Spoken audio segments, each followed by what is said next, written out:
welcome to Literary Prospects, where we talk to authors and literary professionals about books, publishing, and the writing life.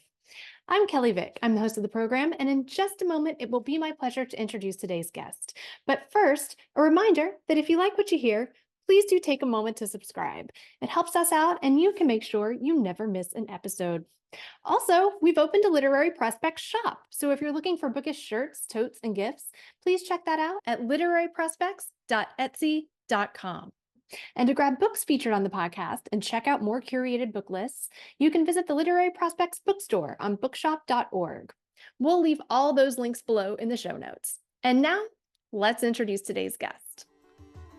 Amanda Eyre Ward is the New York Times bestselling author of 8 novels, including The Lifeguards and The Jet Setters, which was a Reese's Book Club pick.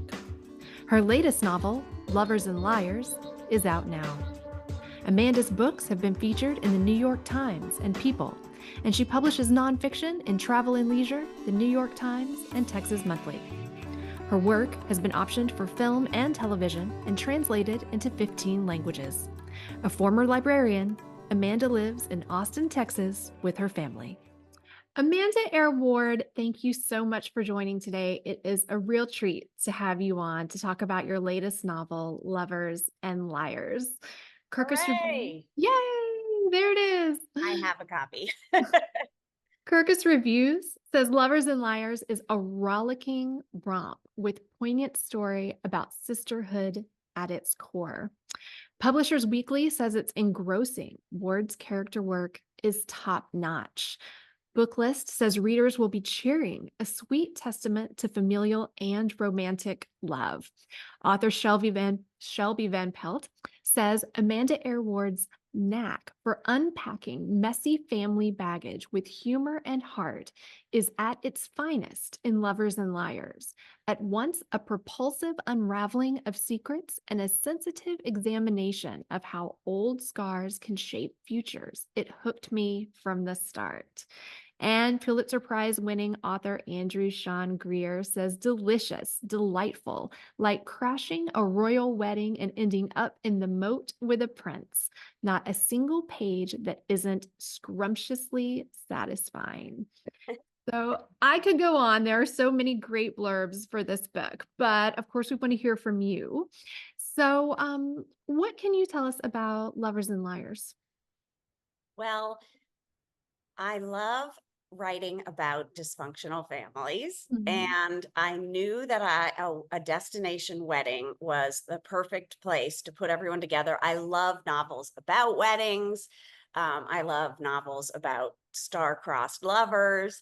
And so when I started conceiving of Lovers and Liars, I knew it would have 3 sisters. And I always start with character. And I got to know the sisters really well. Sylvie, who is a librarian, the youngest, who falls in love, and it's her wedding, her second wedding.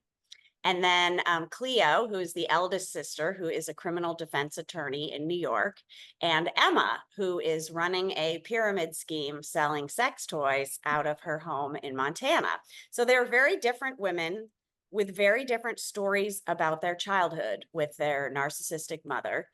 And they come together after many years of not speaking, and there they are at this wedding weekend in a castle. And originally, actually, I was going to have it at a Costa Rican jungle lodge. I wrote half a book of them at the Wow. Costa Rican jungle lodge. And then with my husband, I went to England because I was writing a story for Travel and Leisure about Agatha Christie. And I interviewed her great grandson, and I was reading Agatha Christie. And we did some hiking in the north of England and stayed at a castle. And I thought, oh, these castles are so interesting. They have so many ghosts and stories. Mhm. So with the book halfway done, I moved the sisters and the wedding to the castle. Sounds like that probably wasn't an easy feat. It wasn't in terms of detail work, but Mhm. when I write, I have there's certain days that I can work on very deep character work, and Mhm. certain days where I'm more decorating the rooms in my mind or figuring out Mhm. what trees are there, etc. And so setting while really important to me, is a lot easier for me to change than any sort of character. If a character's not working, it's all falling apart. Yeah. Setting to me is easier to move and redo. And actually in Costa Rica, I had kind of run out of things at the resort. And so I was going to go into the town in Costa Rica, in Capos outside Monteverde, where I'm not Monteverde, Manuel Antonio, where I've traveled a lot. And it just sort of got complicated. Whereas at the castle, there were so many places and events where the characters could interact. So in many ways, it was easier. What was the spark that got this story going for you? I think I am one of three sisters. I'm the eldest. Mhm. And I think I write a lot about siblings, a lot about sisters. Mhm. And I'm incredibly close to my sisters. We had a very complicated childhood together. And I think it's strange.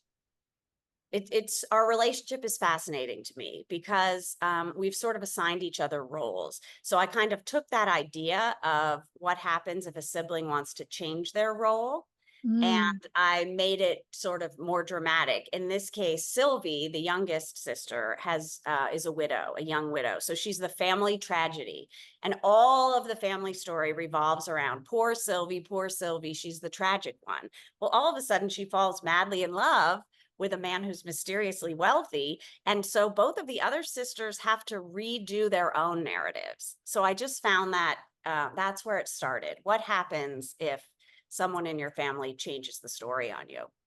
Yeah. This is your first novel that's considered a romance. Your previous work has been darker. Yes. Um, what made you want to work in this genre? Well, my previous work, I have a lot of books that are more thrillers, crime, and that doesn't mean there's no love going on. I mean, The Lifeguards, which is about to be made into a TV series, actually has a crime at the center of it. It's set in my hometown of Austin, Texas, and there's a dead body. But Mm. around that are characters falling in love, defending each other, you know. So there's always that element of connection and love and Mhm. forgiveness in all of my work. So in this story, um, I've been married for 24 years. I am in love, and I guess I just wanted to try to write about that. And my husband actually just finished reading the book. He's a geologist. Mhm. And I said, "You'll know at the end of the book what I think true love is." And it's just peacefulness, really. And I wanted to write about that. And so in this case, Sylvie falls in love. And everybody thinks there's a whole lot of drama, but in many ways, their romance is perfect to me. So I guess the short answer is I have no idea. This is just the story that came out, and there was more romance than crime. Well, but in many ways, the story fits into what readers can expect from the romance genre, and in many ways, it doesn't. It pushes beyond. Can you talk about that a little bit? Yes, I mean, I read everything. I'm more of a reader than I mean, I was a reader starting when could start reading. You know, I would escape through reading. I still do. And I don't mean that in a negative way. It's like Mm. I have, and you probably, and I write a lot about this in the book about being a reader and Mhm. what it's like. And in many ways, it's a romance about readers and how when you are a reader, there's a whole section of your life in a way that's after you open book. So every day, I'd say a third of it to me is spent reading, you know, Mhm. or a quarter. And so I read romance, I read thrillers, I read dark books, I read light books. And so I don't really know about genre. Um, I know that sounds weird, but No, it doesn't. this is my ninth book, and I really just write what comes to me, and I'm lucky to be with a team that decides what they decide. I mean, I've handed in books with Ballantine, and they've said, "You know what? This is a little random book because it's more, I don't know, literary or less. I Mhm. don't really know. I try to keep myself into the writing and not into what it's defined by. So I was not surprised that they thought this was more of a romance book, but I love romance books. So I was excited. And actually, while I was in the final drafts, I read Colleen Hoover for the first time, and Mhm. she has these fabulous, spicy sex scenes. So I decided to toss in some of those. So I don't know. I mean, you tell me, what is a romance versus a non-romance? I I I don't know. I've had this conversation with I don't write romance. I have friends who write romance. I'm in an MFA program right now, so we have sort of a lot of talk about what is literary, what's not Yeah, literary, yeah, yeah. why Oh, are I there know. these specific genres? Is there literary romance, literary thrillers, or it's interesting to me. Yeah, I guess the only thing that I sort of think of with romance is happily ever after, right? Or a happy Right, ending of some sort. right. That's Maybe more lightly. interesting. I mean, look, you could say Jane Austen is romance, or you could say she's cultural criticism, or I think that maybe the definition of what the book is really important when you're looking for an agent. When you're Yeah. coming out of an MFA program and you're trying to catch the attention. And I apparently right now romanticy. So if you can define your work as romanticy, do it. This is what I'm hearing. And but that's kind of important in your cover letter, and Mhm. getting an agent and definitely to the publishing houses as how they're going to market things. But I think for the writer, my belief, and I guess I've been doing it long enough to feel like at least it's true for me, is Mhm. that, and I was actually taught this in my MFA program at the University of Montana. My professor Bill Kittredge said, "You get what you get. You get one, Mhm. maybe one story, or many stories, but that's what you're given." And so, kind of trying to make yourself a writer that you're not is possible, I'm sure, and I could try to do romanticy and maybe I could, pull it off. I have no idea. But I really just sit down and try to figure out what story I'm being given, almost in a woo-woo, strange Yeah. way.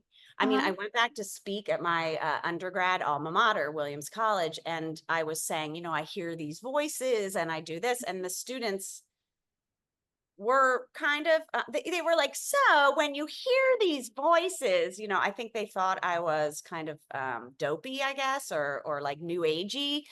But Mhm. I really just I've been doing it long enough to know that you can tell if it's good and Yeah. you just go with it.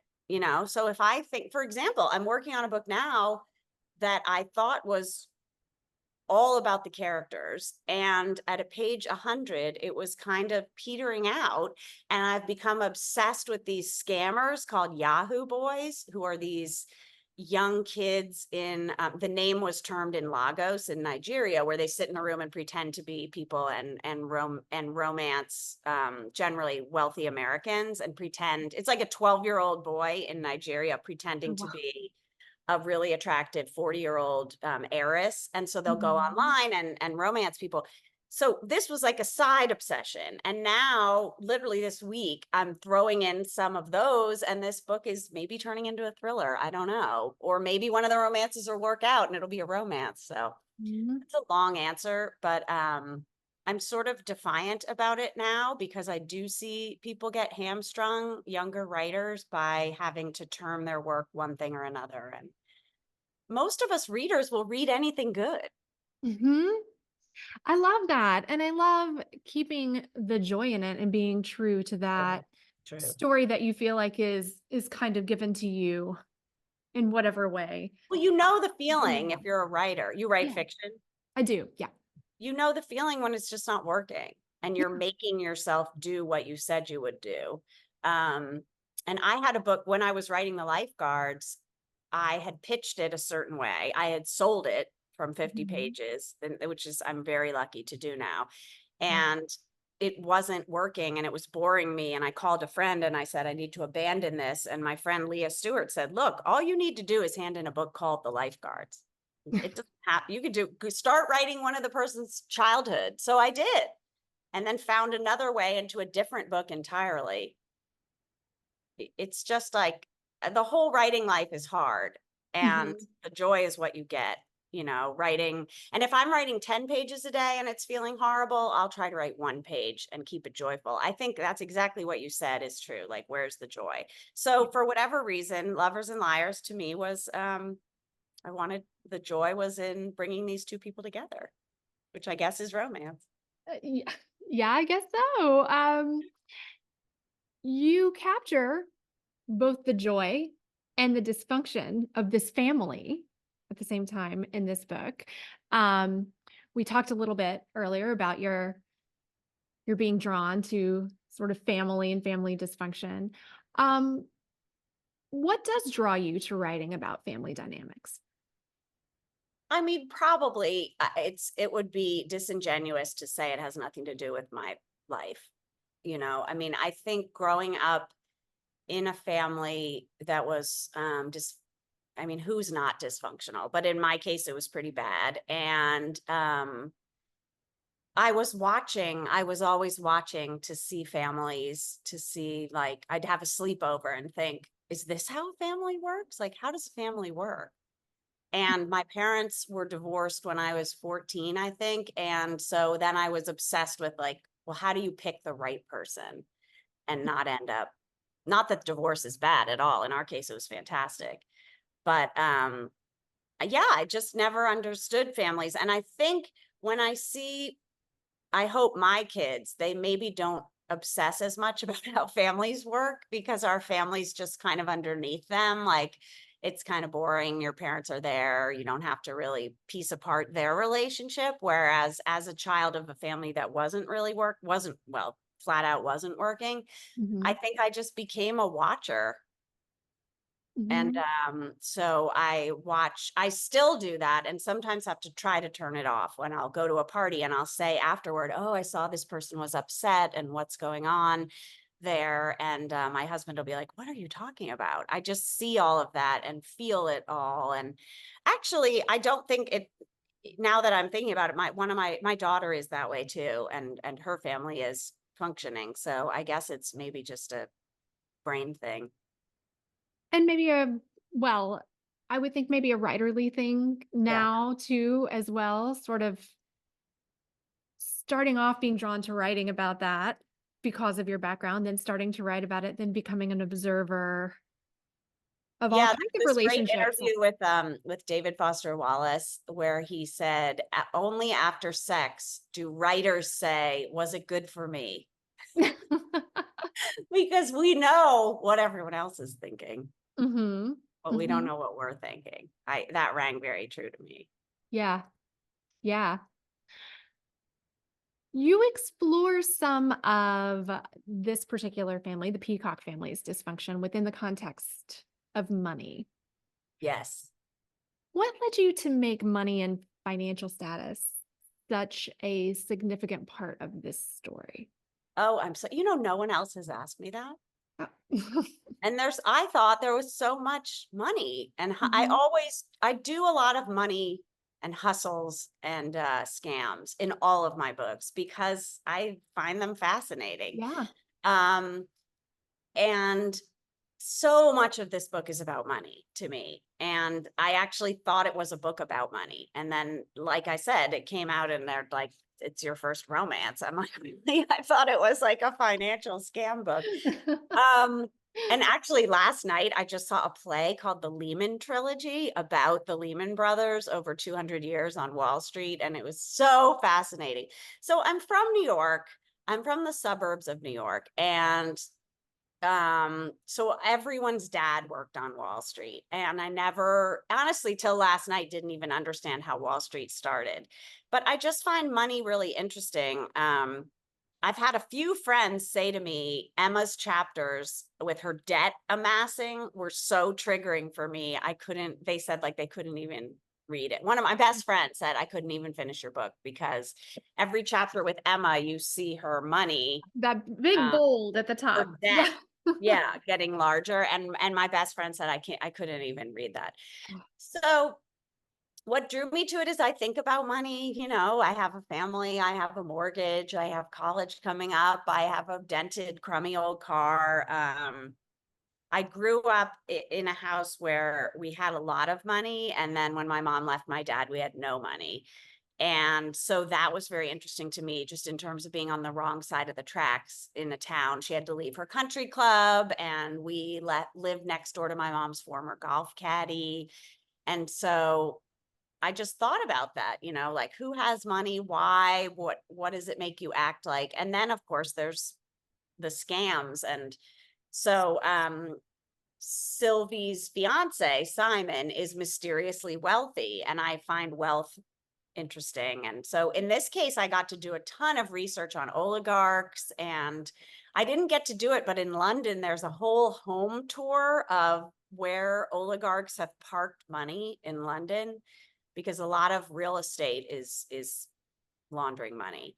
And Hmm. I just find all that stuff really interesting. And again, it comes down to like what I'm interested in. And I was really Hmm. interested in that. And then the MLM scandal that Emma is in was fascinating. And I watched a million videos of these people. I call it Sweet Nothings, the sex toy business, but Hmm. it's actually called Pure Romance. Okay. And a lot of that, it's all real with the downline of people that you hire. And I just think that's really interesting. The novel is also kind of like a locked room mystery, but with a wedding instead of a murder. We talked Right. about you moving it sort of into the castle. Um, the family is staying in this castle thousands of miles from home. All of their secrets and various agendas are coming to a head. Can you talk about how you kind of took this locked room mystery technique and put this literary twist on it? I love that question, but I have to ask you because I've had people say that to me, and I don't really know what a locked room mystery is. I think you mentioned Agatha Christie before, Yeah. and that's Yeah. what I kind of think of, when you're in this one setting and everyone is forced together and it Okay. just sort of all That's the comes locked out. room idea. Yeah, Okay, yeah. got it. Um, so yeah, my novel, The Jet Setters, is on a cruise ship. So I guess it's a similar, but there's no mystery. It's just Mhm, dysfunction on just a dysfunctional family trapped on a cruise ship.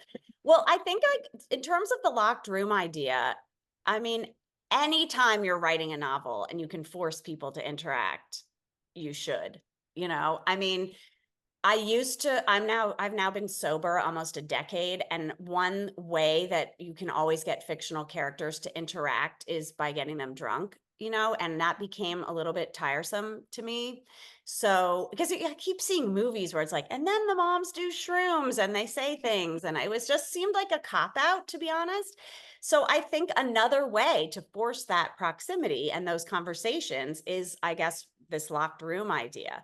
mhm, So I think I was doing it without even knowing that that's what. But yeah, of course I read Agatha Christie, so of course subconsciously I was copying her, I guess. But I love this idea of trapping people together, because in my family, like my family does not talk about stuff. And if you're forced to spend night after night, I guess it's like The Bachelor, like mhm, where they trap them and give them booze. You are forced to have these tough conversations. And that's where literature shines, when people are forced to change and when they're forced to speak their narratives and see how they rub up against each other's. And I remember talking to my friend Justin Cronin about his book, The Passage, and he said he was doing Dickens, where he started everyone in different places geographically and gets them together, mhm, which I didn't know was a plot scheme, but it's a good one. It's a yeah, really good one to start off in different places and then bring everyone together. So, in terms of it being literary, yeah, I don't know. Um, I don't know what the difference between a non-literary one and a literary one is. I mean, it's definitely like a learned resistance to answering that question that probably comes from me being considered commercial by some of my friends. Like Pulitzer Prize winner Andrew Sean Greer is a good mhm, friend of mine from grad mhm. school, and he won the Pulitzer, and I'm, like a Reese pick. And so we write, he does spend more attention on his sentences. for sure. But I don't know, we both have just been writing what we write for 20 years now without really thinking about it. You have a beautiful dedication in my copy of this book, which says for Kara Cesar, is that Caesar, how? uh-huh. Yeah. Brilliant editor, true friend. When I walk with you into the woods, I know we'll find our way home. I thought that was so beautiful and so cool that you dedicated this to your editor. Can you talk about that? I would love to. I've been extremely fortunate in that I've had the same agent since I was 30 and I'm 52, or actually probably 29. Mhm. And I was with an editor who I loved so much and is still a good friend, Anika Streitfeld. And when Anika left Random House, I was moved to Jennifer Hershey and Kara Caesar. And I've been with them. I've been with Kara for many books now, and I am so fortunate. The relationship between a writer and an editor, it can be extremely fraught. It Mhm. can be confusing. I've had editors that I've worked with where they ask me to do something.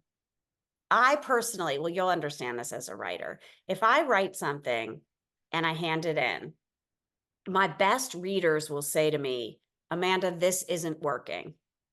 My worst readers will say, you should have someone come in with a gun and then the sister should say this and whatever, right? Because I don't need your prescription. I need you to tell me where the problem is, and then I can figure out how to solve it in my own Mhm. way. So a lot of editors, in my experience and in my friends' experience, will just come in and kind of start rewriting the book for them because they're good at it. Yeah. Kara never does that. Kara says to me, this part is not working. What do you think we can do? And then Mhm. I figure out what to do. Mhm. And that is such a gift. And she is always waiting for my pages. I've gone to New York many times and had long lunches with her. And it's just a dream. It's really a dream of an editorial relationship. In some ways, we built it that way. I don't have to go to New York to have lunch with her, but it's what I always dreamed of having, I guess, Yeah. as a writer. And so I Yeah. do it. And so with this book, with all of my books, I get lost and confused and disheartened and depressed. And with Lovers and Liars, I handed in a book that had 100 pages of them on planes getting to the wedding. There was a whole section called Sisters in Transit. I think it maybe still is that section, but it's very short.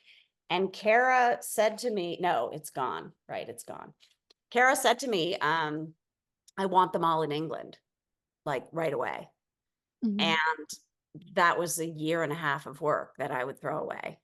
And somehow I ended up after that conversation being excited to figure out how I could do that and where I could do that. And we had to figure out what needed to happen that was already happening in the airports and move that to a castle and how. And anyway, the fact that I came out of that conversation excited rather than suicidal is just incredible to me. And so that's why I thought, Kara deserves a shout out because it's hard. And then she has half of her day in meetings where they are defining what the work is and whether or not it's marketable. And so she enables me to just kind of wander around in the wilderness, figuring out what my story is. And she does the heavy lifting, honestly. You have said that you don't do a lot of character development. Your characters come to you fully formed and you are able to then put them in the narrative. Um, can you talk about that? What that Yes. means?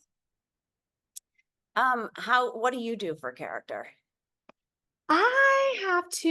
I'm a big sort of free writer. I need to like set a timer and make myself sit down and write. And they come to me through the page more than Yeah. just popping into my head. But a lot of people say that the characters are in their mind and then the story sort of comes out through the writing. It seems different for I different don't know. people. I think that when I say they come into my head fully formed, I mean they come out through the page.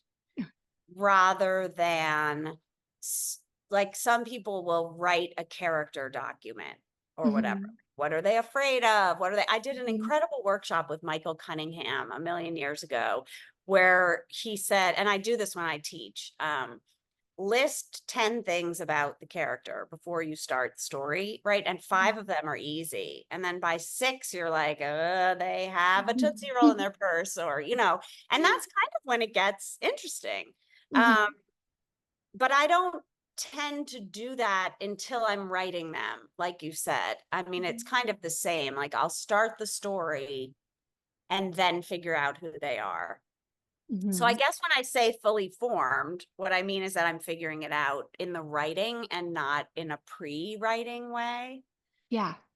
They come out. So, for example, for Cleo, I knew that she was the eldest, like the typical eldest sister. She was going to be a little bit hard, defensive, controlling. And so I saw her walking on the street in Manhattan. And then I did have to think, like, what would be her job? And I thought, criminal defense attorney, for anybody, for Mhm. wealthy people who are probably guilty. That's a certain type Mhm. of person who will take Yeah. on those cases and win them. And then I thought, oh, she's on the subway and she sees an ad for herself. But then I do have to take some time to step away and say, okay, what on earth does a criminal defense attorney actually do all day? Like, what's it called? What do they hold? What does their office look like? That stuff I have to do. So I kind of know who they are, and then the accoutrements I have to figure out later. Yeah. And this time it was fun. I was on a deadline and I'm really bad at room decor. I just don't care about room decor. And I had to decorate the castle. I had to decorate everyone's houses. And one of my son's friends in college is really into interior design. So I said to her, what if I make a spreadsheet and you go in when you have time and I'll pay you with a Lululemon gift certificate and you design these rooms? And she said, I'd love to. I would like to do this again, by the way. If anyone wants this job, let me know. So I would put Cleo is a defense attorney in Manhattan. Her office is somewhere on the Upper East Side. She's hardcore. She wants an office that's very masculine and sleek. And this young woman would go put pictures of offices and say, here's her address and here's this stuff. And this is stuff I normally would like doing on my own. But since I was on deadline, I thought, and also I've decorated a lot of places and it would be fun to have something fresh. So Yeah. she gave Cleo this office, and one of the most amazing pieces in it was this glass desk with no drawers. So instead of decorating it myself, I went in and looked at it. And then I had this whole thing about how Cleo has nowhere to put her crap because she ordered this desk with no drawers. So then she had to put her stuff in beautiful vases. And then where does she put her candy wrappers? And so it sort of enabled me to riff off that. And it was Yeah. really fun. And I feel like made for better writing. So I'd love to get someone to do that job again. This young woman went abroad and is in college and has other things to do, but it was really fun. I love that. That's so cool. It was really fun. I've never heard of anybody doing it like that before, and it's so yeah, to be able to then have someone else show you sort of Yeah. what that office is, and then you get to have the fun of yet riffing and describing it and Yes, figuring out exactly. what that Because means for the character. I only know so many living rooms in my Yeah. imagination. And it was really fun to have a 20-year old's view of living rooms. And she had Yeah. lived in different places. And so it brought in a lot of energy. I'd sort of cheating, I guess, but it was fun. Oh, is it? You could go around, you could do that, or you could go around and look at a lot of defense attorneys' offices, Right. you Right. know? Online primarily. And it Yeah. was a lot Yeah. more fun to just be given a picture. Yeah. I've never done that before. Maybe I'll do more of that now. The book I'm writing is in a really fancy house in Telluride, and I have a friend who has that house and a crummy apartment in Honolulu, and I go to Honolulu in the summers, so I know that.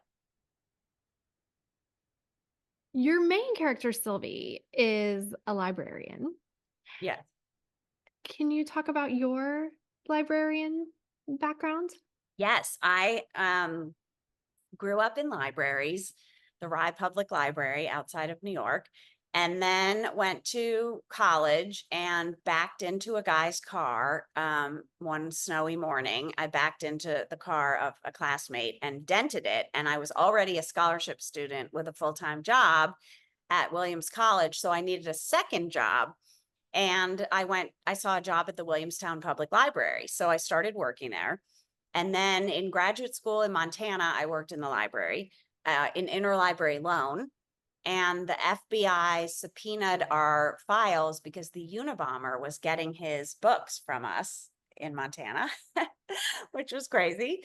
And then I wrote, like, a lot of my early short stories are about librarians because it was just one of the jobs I knew.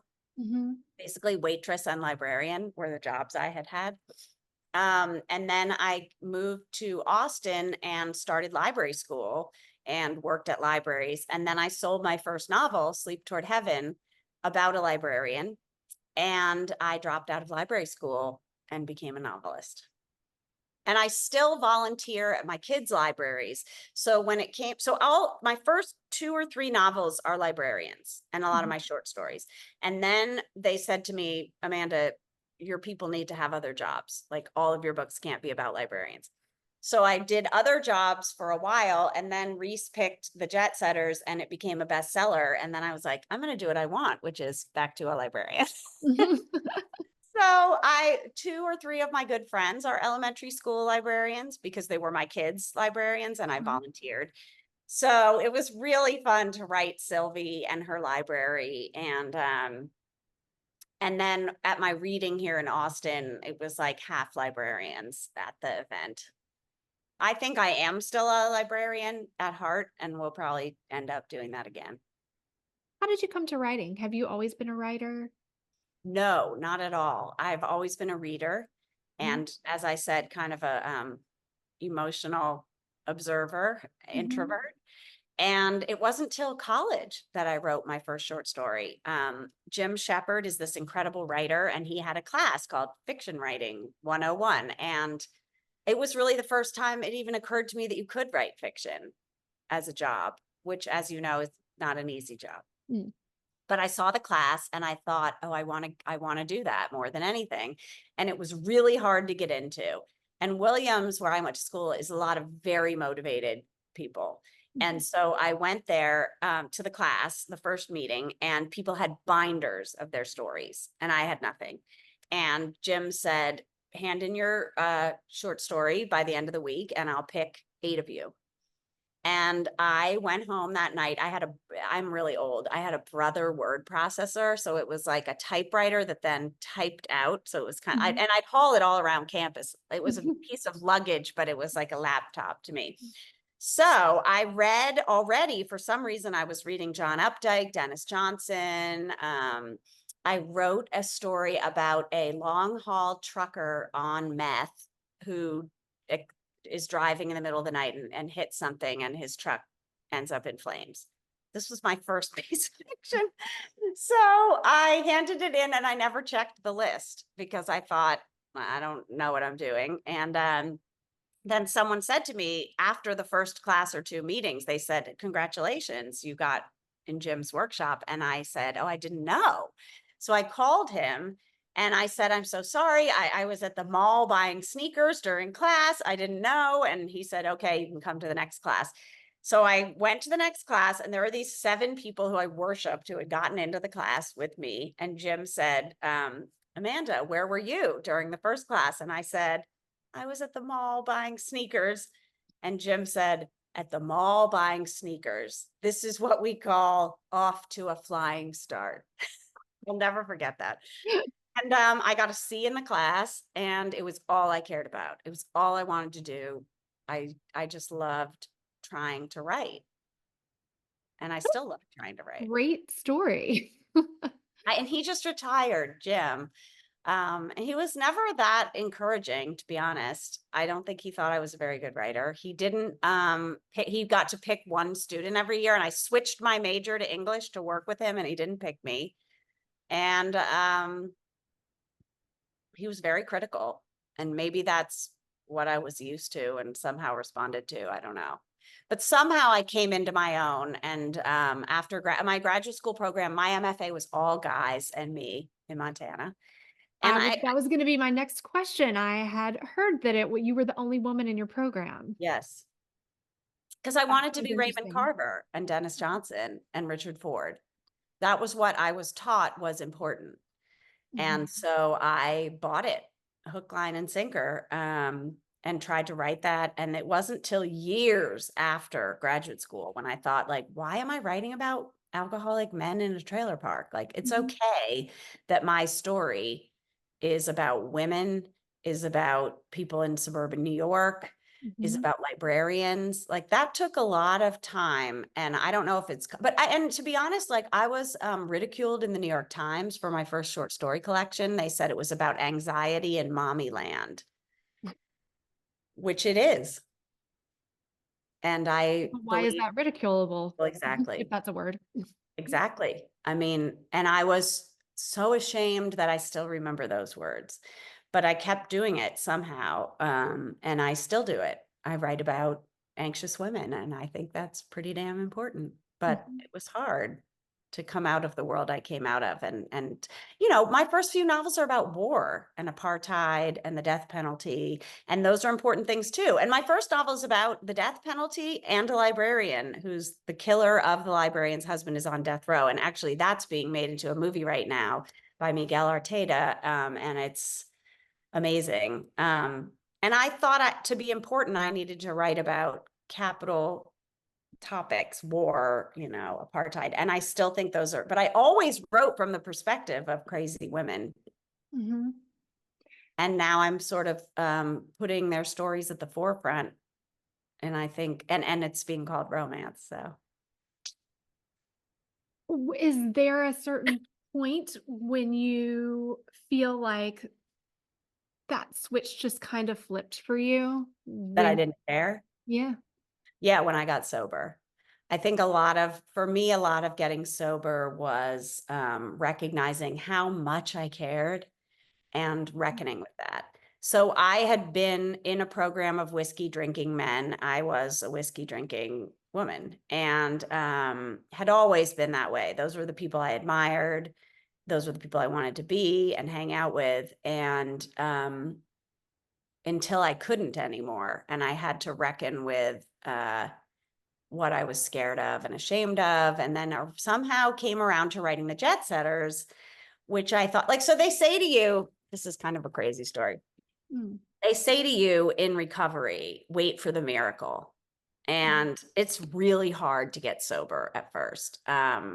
Like for at least a year, it's like raw skinned hard to live in your same life without your numbing agent. mhm, And so at some point in the middle of my first year sober, I decided to write a book on a cruise ship. And I had taken my kids on a cruise, frankly, because it's easy. And I'm obsessed with David Foster Wallace because that was my background. And mhm, he wrote an essay on a cruise ship that was the funniest thing I'd ever read. So I took my kids on a Mediterranean cruise, partially because I admired David Foster Wallace and wanted to like have the cynical experience of making fun of people on a cruise ship, and mhm, partially because I wanted to have fun mhm, and I didn't know how. And so I ended up deciding to write this novel set on a cruise ship, which was a complete departure for me and super cheesy and something my grad school workshop would have made fun of beyond. Like, talk about a dumb topic. mhm, People looking for joy on a massive, I'm married to a climate scientist, right? So it's like, mhm, it was just, but I just decided I wanted to do it. And I had been kind of saying in the back of my mind, if I hit the New York Times bestseller list, I will take my kids to Europe. Like, I need to hit the Times bestseller list so I can take my kids to Europe. mhm, And so I decided to go on a cruise ship because it's the cheapest thing to do there and write a novel about it. And it was kind of like in sobriety, I thought, why do I have to wait to hit the New York Times bestseller list? Like, I'm just going to do what I want to do. Life is short. I don't have to be important and a bestseller to go do that. I can afford to do a Carnival cruise from Athens to Barcelona. So I did. And I wrote the Jet Setters, and my incredible editor loved it and bought it, even though it was unlike anything I had done.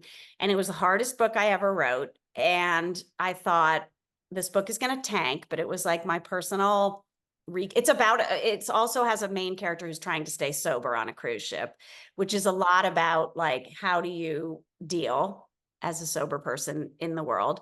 And he relapses in Rome. But anyway, so this book was like my whole heart. I figured, and everyone figured it would just be like a throwaway. And then Reese picked it, and I hit the Times bestseller list after I had already done everything I wanted. So it was like this message. I felt like it was the miracle. It was saying, like, follow your heart, as cheesy as it sounds, and you get what you want. And so, or like you already have what you want, so you don't have to wait for the rest of it. So then I started writing about women and joy and librarians even more. I think I started leaning into what had always been important to me, but I was embarrassed because I didn't think it was important enough to others. What would you say that you know now that you wish you had known before publishing your first book? That's a good question. I mean, I guess if anything, not to care so much about external validation. Mm, That I do remember when I was in graduate school, and one day I saw Chris Offutt, who's this beautiful writer, and he was a professor at Montana. And I saw him in a coffee shop, and I said, he was like, "How's the writing going today?" And I said, like, "Oh my God, well, I had been writing all morning, but I thought, like, he treated me as an equal. Like, we're both writing this morning, and there's no difference between us, even though he was published and famous. And I wish I had listened to that realization that that's what it is.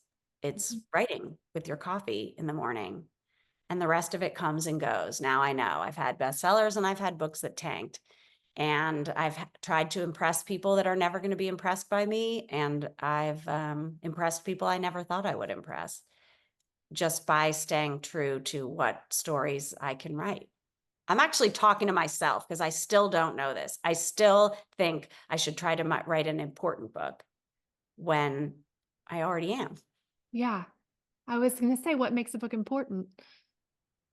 I literally just did an interview with Gabrielle Zevin, who I adore her book, Tomorrow and Tomorrow and Tomorrow. Mhm. And we've known each other's writing for a really long time. And I was sort of saying to her, I need to write my big important book. But then I literally walked away from that meeting and thought, just because it's longer doesn't mean a book would be more important. And she was saying, like, this book, she said, this is like a feminist manifesto, which I liked hearing. Yeah. So Yeah. I don't know. I guess the message would just be that, like, stop worrying about what everybody else thinks, including the market. Because now I'm getting there. Yeah. And I guess sort of following on with that, what would be, you think, your best piece of advice for early career writers who maybe haven't published yet but are Well, there's trying? this great New Yorker cartoon that has a person, it's somebody who dies and they arrive at the gates of heaven, and whoever's showing them around, God, I guess, says, oh, he takes them down to the basement, and there are these people typing away at typewriters with chains on their wrists, and he says, oh, here are the writers. And then he brings them up to that's hell. And then he Mhm. brings them up to heaven, and they're chained with the wrist typing away. And he says, the difference is they have book contracts. So I think I would say, like, I'll tell you, this is the God's honest truth. Andy and I, out of my grad program, made it. We've said this to each other because we just did it every day. We just kept Mhm. doing it every day. And we made our lives so that writing 1 to 10 pages a day was a joy, however the hell you can do it. And if you're beating yourself up or obsessed with submissions or trying to figure out if you should be writing romantasy, right? It's going to be awful, and you're not going to do it for 10 years. And Andy and I just did it. And and those of us who made it, which, because which I Mhm. made it. And I still feel like weird saying that, but it's because I just do it every day, and I love doing it every day. So I would say just do it every day and make it that in a way that you love it, whether it's amazing coffee or a beautiful room, or if you only want to write 1 hour a day. It has to be the greatest thing in your life. And then you keep doing it and then you make it. That's beautiful advice. I love that. Traditional last question. When Lovers and Liars is made into a movie or series, what do you think the theme song should be? Oh, I thought the traditional last question would be, what are you reading? Oh, Such a nerd. Oh, the well, theme traditional last question song. for this podcast is That is fantastic. Oh my God. Wow. The theme song. I'm literally hearing the song and I can't remember the title of the Carole King song. You're so far away. Why doesn't anyone stay in one place in Oh, here? yes. Okay, I can hear it too. I'm not is it called You're So Far Away? Yes. Yes, you're so far away. I don't know why. I love the 70s melancholy. So I would love to see it made in that vein. I just saw a show called Eric, which is totally different, but it's set in 1970s New York. And I just love the music and the city streets. And so I would love that tone for this I book. I think that would be great.